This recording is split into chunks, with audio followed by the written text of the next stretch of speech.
Watch me turn into a savage in 4 years. For 48 hours. Now what does it turn into? It turns into how hard we compete. How personal do you take this? How personal do you take your matchup? How personal do you take it if they don't slide to you? How personal do you take it if somebody beats you with ground ball? How personal do you take it if somebody knocks the ball out of your stick after you pick the ground ball up? Fellas, there's a lot to be said about character. What happens when you make a mistake? Do you sit back and you feel sorry for yourself? Or do you ball your fists up and get in a fist fight? Fellas, we made a mistake 10 days ago. And now it's about character. All that matters today is our response. Ball your fists up, take it personally, and get ready to get in a damn fist fight. What's up everyone, welcome to another very exciting video. So this video is going to be different from the ones that I've done before. This is going to be my practical guide to becoming a self-made millionaire before you turn 30.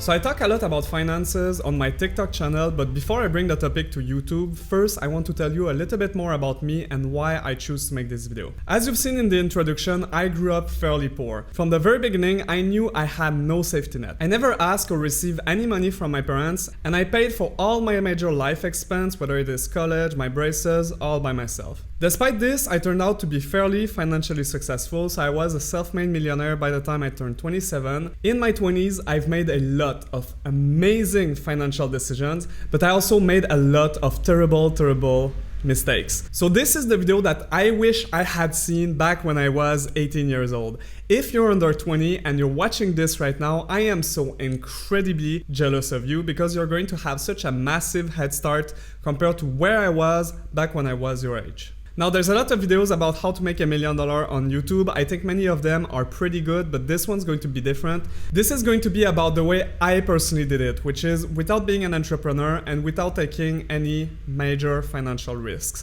So like I said, because I had no safety net, I couldn't afford to try to start a business and then work on it for 4 or 5 years for it to ultimately fail, and then I will have 5 years of missed income. So if you don't have a safety net, you want to take a safer path to wealth, this is the video for you. Making $1 million before you turn 30, this is assuming quite a few things. First, this is assuming that you're starting at around 18 years old, that you don't have any debt, and that you're going to be fairly good at your job. Now, if this is not your case, don't worry, this is still very valuable information, and ultimately it doesn't really matter at which age you reach your financial goals, whether it is 30, 40, or 50, it doesn't matter. Also, this video is not about finding happiness or about finding your passions in life. This is very much about doing in 10 years what most people will take their entire life to do if they can even do it in the first place. While this is not impossible, it's pretty hard and it's going to require a lot of compromises and a lot of sacrifices. So you've been warned. Next up, I want to talk about why you will want to do this, why make a lot of money quickly. While this might sound self-explanatory, I do think that way too many people do it for the wrong reasons. The main reason why you want to do this is for freedom. So this is not about buying a mansion, this is not about buying fast cars, this is very much about having options and being able to say no to the things that you don't want in your life. As long as you live paycheck to paycheck, you'll always be a slave to the people who give you money. And as soon as you reach some sort of financial independence, then you'll be much more free to choose the life that you truly want to live. And this is so incredibly liberating. For example, I've always had a lot of anxiety toward my job, but ever since I reached that point, then I could lose my job tomorrow and I wouldn't even bat an eye. In fact, I might actually be happy about it because it will free up more time which I could spend on projects that I'm passionate about, such as, for instance, this YouTube channel. In society, there's this narrative that you're going to pick up a 9-to-5 job and that you're going to be working at it 40 years.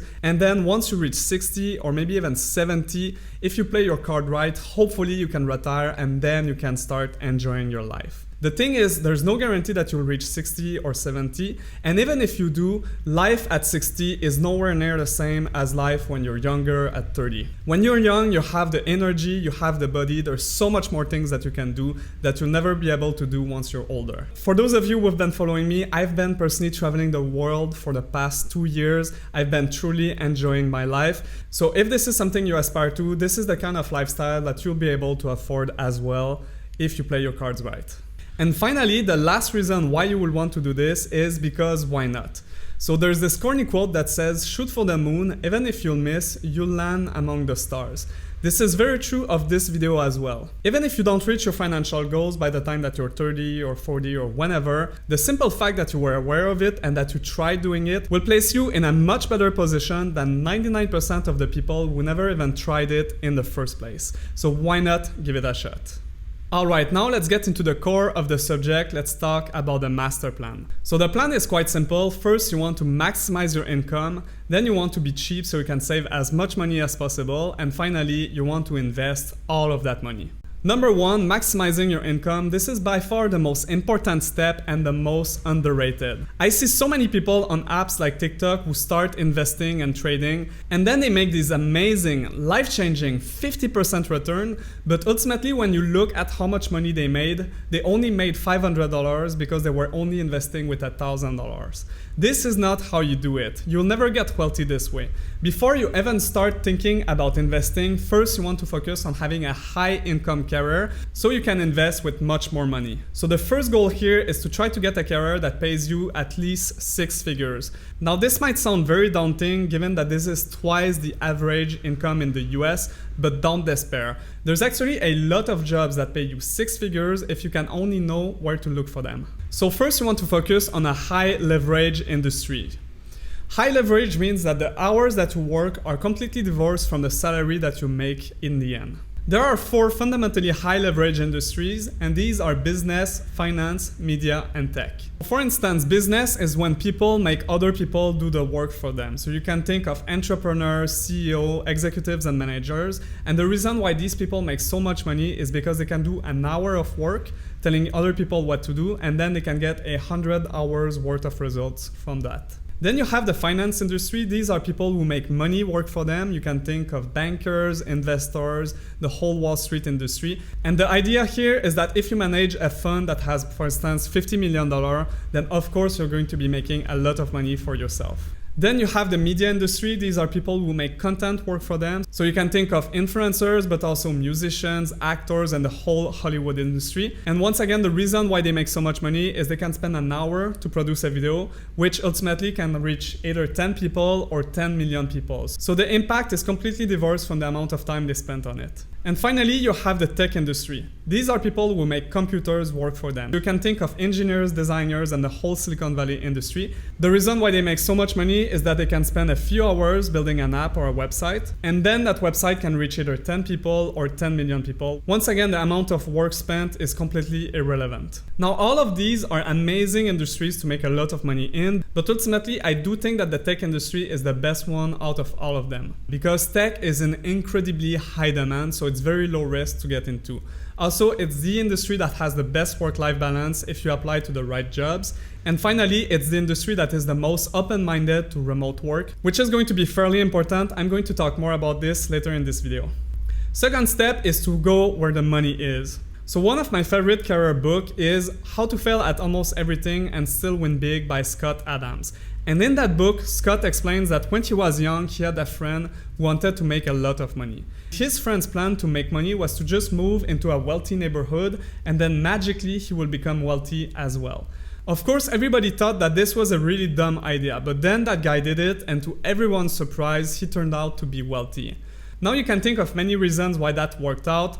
Maybe he had access to a much better network, maybe he had access to more opportunities. But ultimately, what I think is at play here is the expression, you're the average of the 5 people you hang out the most with. And I think this is very true of money as well. If you can surround yourself with people who make a lot of money, then in millions of subconscious ways, they will push you to work harder, to think outside the box, and ultimately they will lead you to make more money as well. So if you want to make money, you need to go where the money is. So naturally, the next question you might ask is, Where's the money? And this might trigger a few people, but still in this day and age, I do believe that the money is in the US. For instance, on TikTok, I've shared a video where I explained that I was able to triple my salary doing the same job simply by moving from Canada to the US. The truth is that there's a lot of money in the US, and that money tends to be concentrated in a few key areas. For example, San Francisco, Los Angeles, and New York.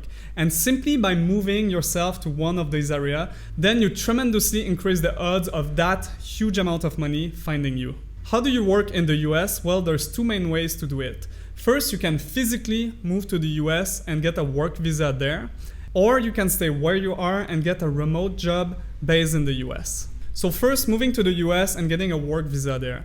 This is the one that I have personally done, and luckily for you, I wrote an entire guide about the process on Medium. If you want to read it, I'm going to leave a link to that article in the description down below. Also, moving to the US is not nearly as hard as you might think it is, depending on which country you currently live in. During the 6 years that I've spent in the US, I have seen hundreds of people do it, and for instance, here are two of my close friends who have personally done it as well, thanks to my guide. If for some reasons you can't move to the US, then your second best option is to get a remote job based in the US. So one of the best ways to do this is to go on the website angel.co/jobs, where you can look for any of the jobs which I'm going to be talking about later in this video, and then you can toggle the remote on button.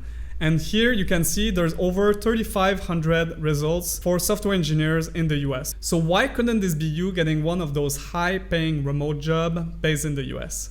My third advice for you is to avoid student debt. Now, I have nothing against going to school. Personally, I have a master's degree, and there are a lot of studies that shows that getting a degree leads to a higher income. However, my advice is to avoid getting into too much student debt, and this is particularly for the people in the US. As you probably know, the cost of tuition of colleges in the US is absolutely out of control, and this is the worst type of debt you can ever get into. You can't even get rid of it by going bankrupt. So if you're lucky enough to live in a country where college is mostly free, or if your parents are going to pay for it, then for sure you should consider going into college. Otherwise, I will be very careful about getting into tens, if not hundreds of thousands of dollars of debt for a degree. This goes completely contrary to what we're trying to achieve here. So my last career advice is to find a job that fits your talent so you can be good at it and so you can climb up that career ladder. In this section, I'm going to show you 3 great career options that you should consider depending on your skills and personality. First, if you're charismatic and extroverted, you have no problem talking to people and making friends, you should absolutely consider going into software sales. When most people think of tech companies, they usually think of Amazon, Google, Facebook, and Apple. These are customer-facing companies, meaning that they sell to everyone. Well, there's a whole other side to the industry, which is business to business, or B2B. These are tech companies that sell product and services to other companies. All of these companies, they need salespeople to sell their product. As you can see here, software sales is a very high-paying type of career. You can easily get into the 6 figures if you live in one of the major US cities. But the best part about this job is that you don't need a degree.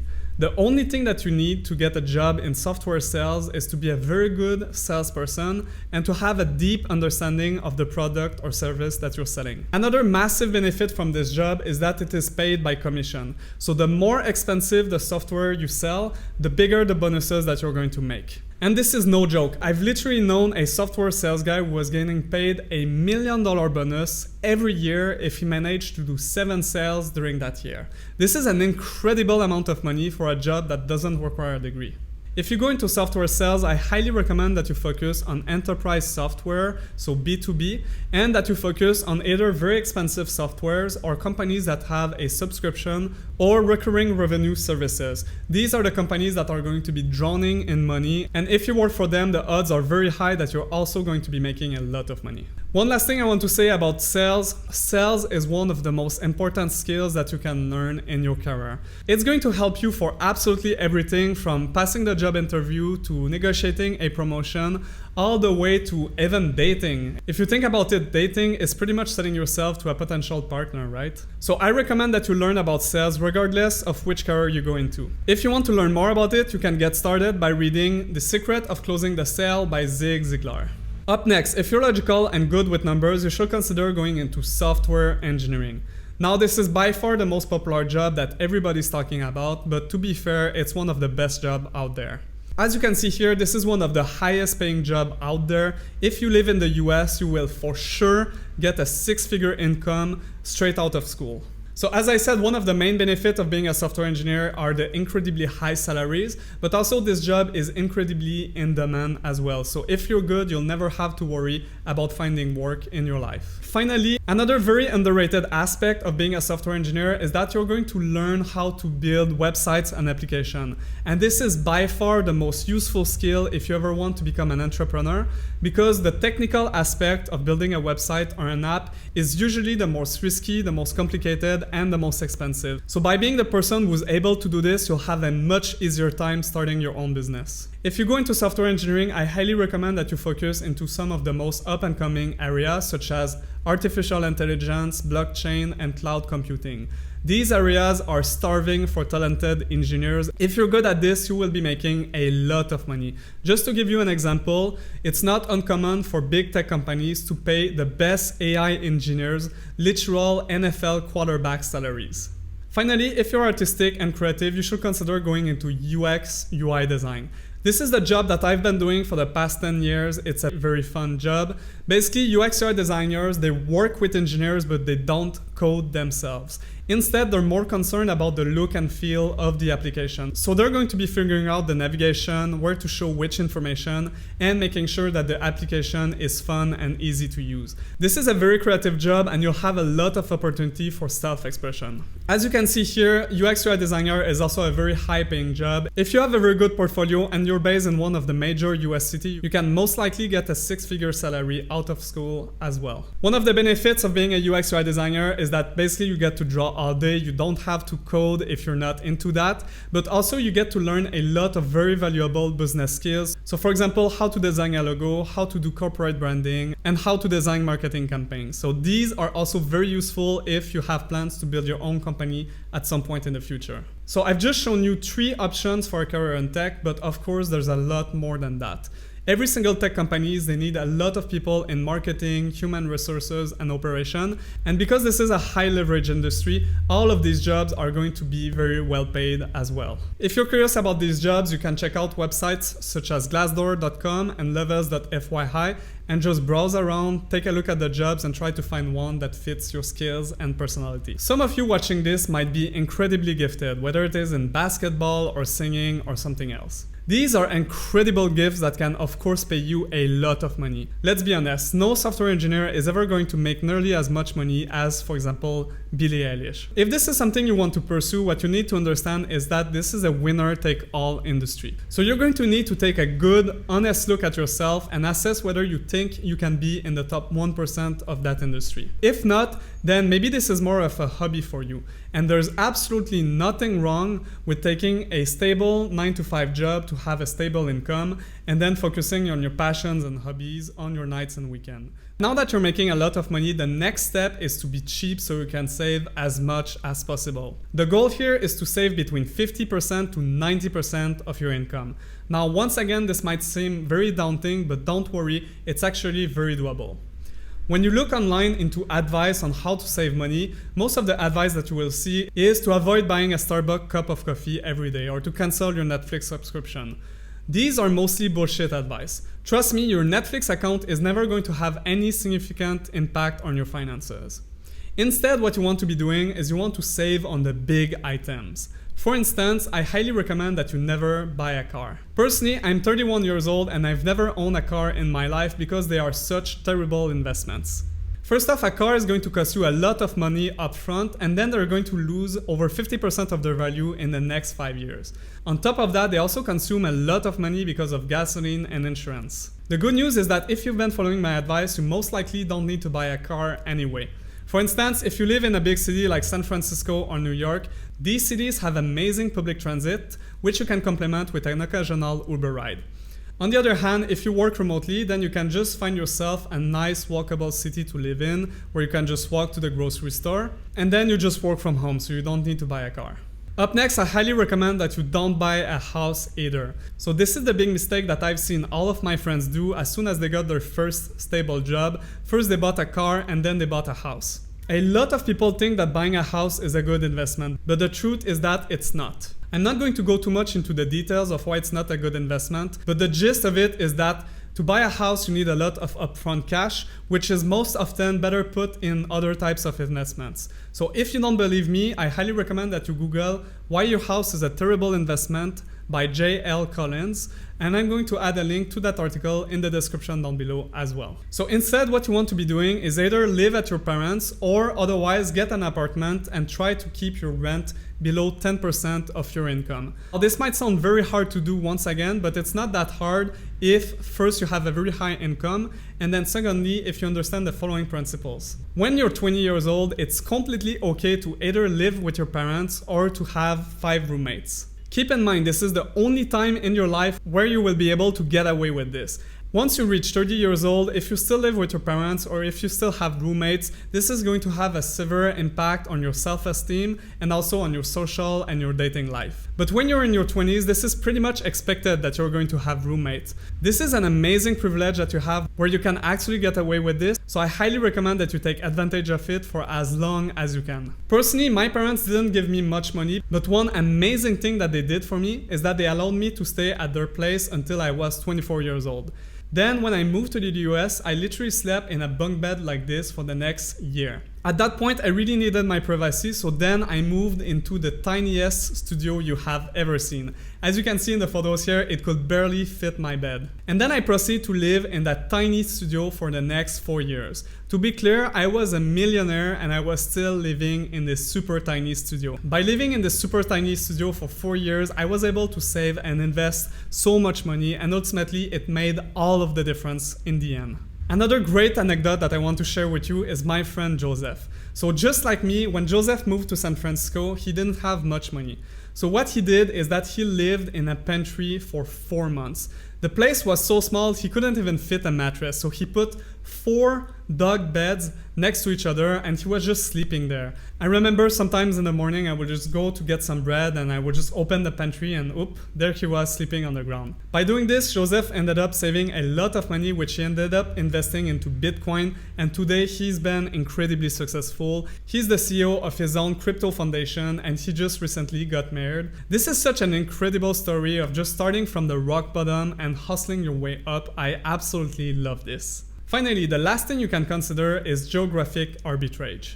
Geographic arbitrage is a concept coined by Tim Ferriss in his famous book, The 4-Hour Workweek. In this book, he argues that one of the best things you can do in this day and age is to get a job in a place where you can get a high salary and then work remotely from a place where the cost of living is extremely cheap. For example, you could get a job in either New York or Silicon Valley and then move to a country where the cost of living is super cheap, such as Portugal, Thailand, or Mexico.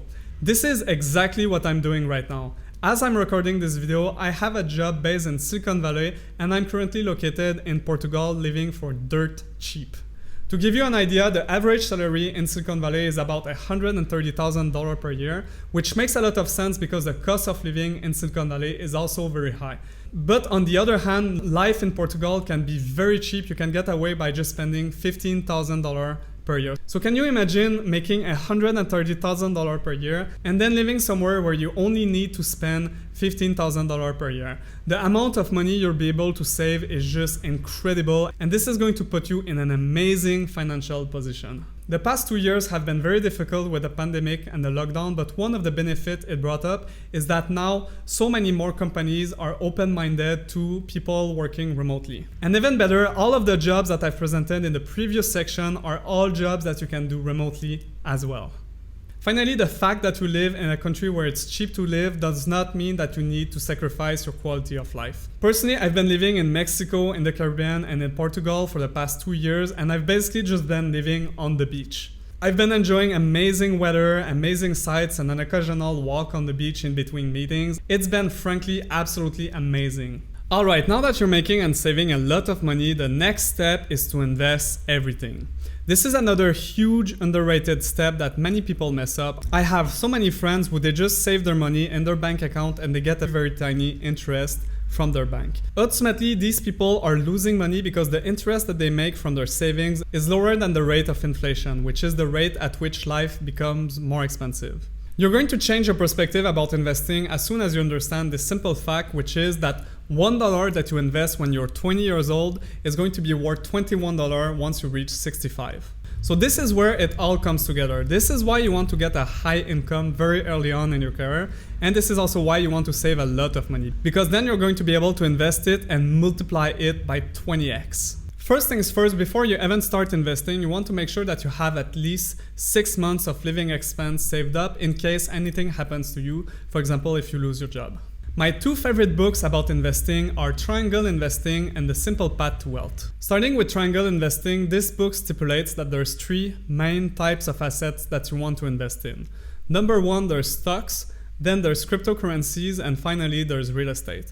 And I recommend that you invest in those in that specific order, because stocks are by far the easiest ones to get started with, and to be frank, it's the only one you need to reach that $1 million goal. Crypto is also very good. I've been in the space of crypto for the past 4 years. It's done incredible for me, and I'm going to be talking more about it in a future video. Finally, real estate is last because it's the one that requires the most capital to get started with, and you need to know what you're doing if you want to make good money with it. So let's get started by talking about stocks. This is where my second book comes in, The Simple Path to Wealth. This is by far my favorite book about investment, and I highly recommend that you read it. If you don't read it, at the very least, I recommend that you watch a YouTube video about it, which is called The Simple Path to Wealth Talks at Google. You can look it up on YouTube. It's only an hour long, and it's going to be the best hour you've ever spent on YouTube. It's going to be 100% worth your time. In this book, the author deconstructs all of the misconceptions that most people have about investing. Mainly that you need to hire a professional, or that you need to understand the stocks yourself and pick them manually, or that you need to be day trading. You don't need to do any of that. Instead, the simple thing that you can do is to dollar cost average into an ETF. Now there's 2 words here. The first one is dollar cost average. Dollar cost averaging means that every single paycheck you invest a part of your money into a fund. This is building on the fact that time in the market is much better than timing the market. One of the biggest mistakes that people make when they start investing is that they wait. They wait for the perfect moment to buy because they think they can predict the future. The thing is that over and over and over again, research has proven that the best strategy for most people is to invest immediately and invest consistently. If you don't believe me, then I recommend that you check out the article shown here on the screen, and I'm also going to be adding a link to it in the description down below. Another great anecdote about this is this research done by Fidelity Investment, where they were looking into which of their customers have the best returns. Funny enough, what they found out is that the people who do the best in the market are first people who are dead, and second, people who forgot about their investments.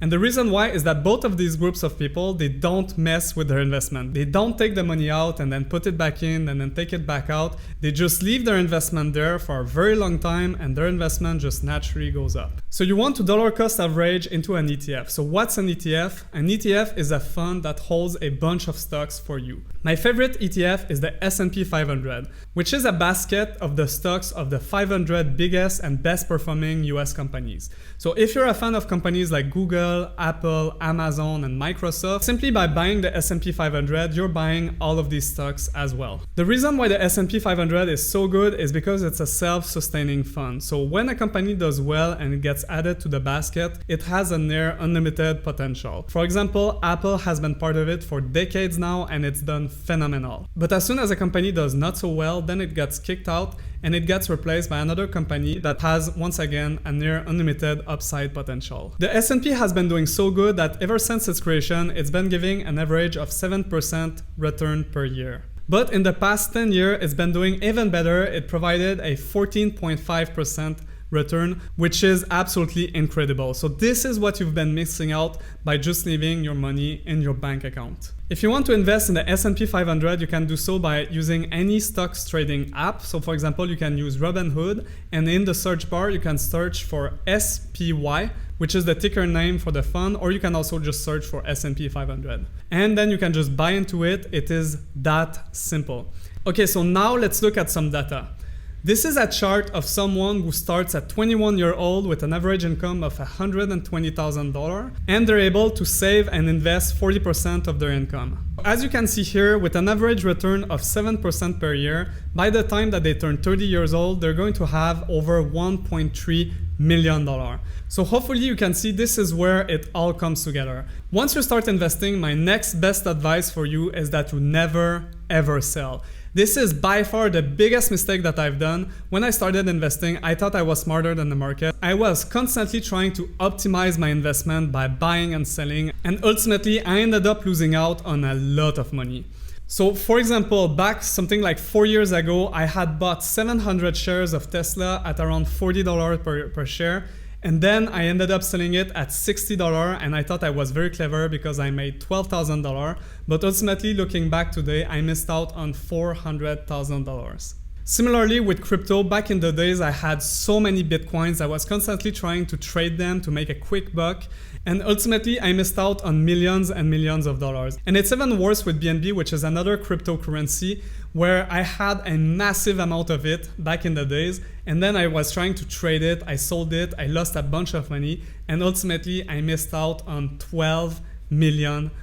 So I really wish I had learned this lesson earlier on in my life. If I did, I would be a lot more wealthy today. Back when I was living in the US, my landlord, Angelo Sangiacomo, was one of San Francisco's biggest real estate tycoon. Once he passed away, I did a little bit of research about him, and this is where I stumbled onto that quote, which has stuck with me ever since.